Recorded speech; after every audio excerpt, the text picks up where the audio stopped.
muộn bên nỗi nhớ, cho dù em đã có rơi lòng mình.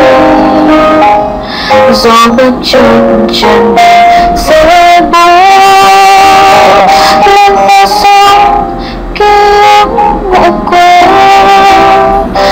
Kỷ niệm xưa sẽ cái lòng nơi quên mất. Có thể nào em đã lớn lên thật rồi, vòng tay nào vì trần sẽ đến. Ánh mắt nào trọn vẹn gương mặt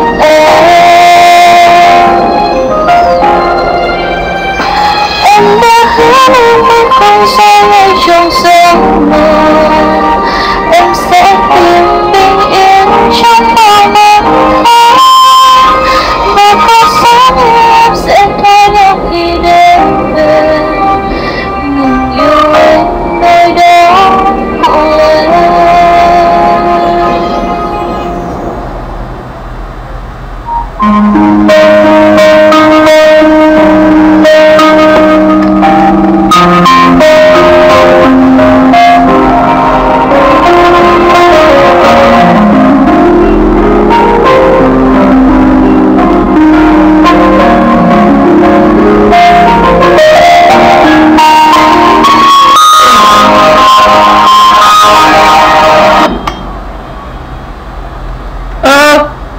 Giờ gì đó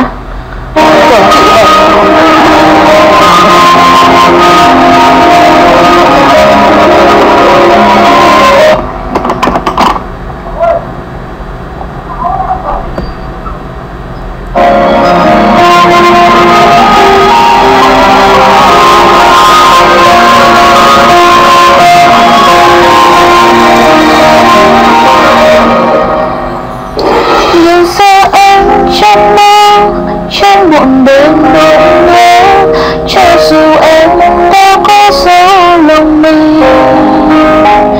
Gió bất chân trần sẽ buốt lên phố sông ký ức muộn quên. Kỷ niệm xưa sẽ cái lòng nơi quên em.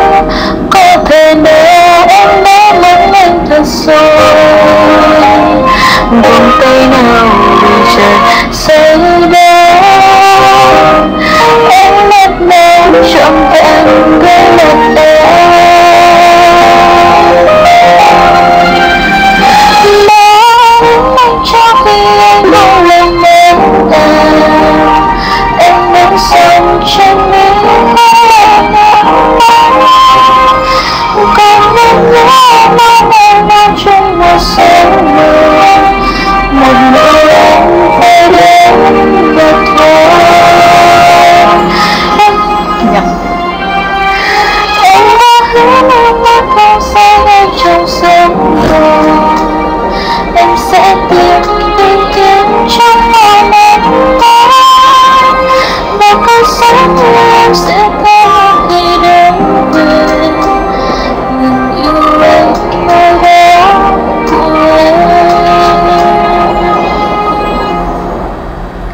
Còn anh nhớ em mong em ở trong một giấc mơ. Một nửa em khi đến và thôi. Ngừng yêu em nơi đó của em. Em chưa cái nào quá hay luôn. Qua con đài về anh về đây này.